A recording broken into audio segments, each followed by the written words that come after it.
20. əsrdə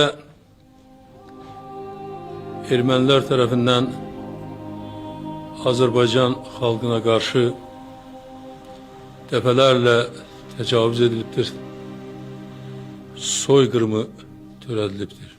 Bunlardan ən dəhşətlisi Xocalı faciəsi, Xocalı soyqırımıdır. Xocalı azad olunacaq, Xocalı torpağı yenidən öz sakinlərinə təqdim olunacaqdır və siz öz torpaqlarınızın sahib olacaqsınız.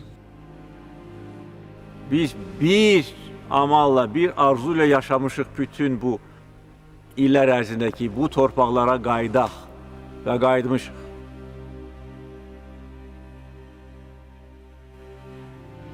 Azərbaycan xalqının calladları, Xocalı calladları, sizi biz məğlub eləmişik.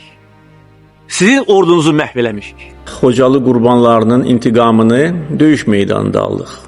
44 gün davam edən 2-ci Qarabağ müharibəsində Ermənistan ordusunu darmadağın edərək, öz tarixi torpaqlarımızı işğalçılardan azad edərək, o cümlədən Xocalı qurbanlarının qanını da aldıq.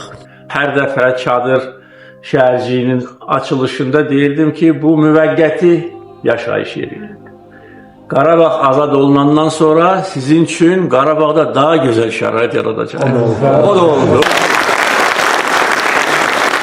Bütün dünya bugün Azərbaycan haqqında danışır. Azərbaycan qədər vuruşan, döyüşən, qan tökən, şəhid verən, öz doğma torpağı uğrunda vuruşan və qalib gələn ikinci ölkə yoxdur. Bu sizin daxili və xarici siyasətin bəhrəsidir ki, biz bu günləri öz torpağımıza qayıtmışıq.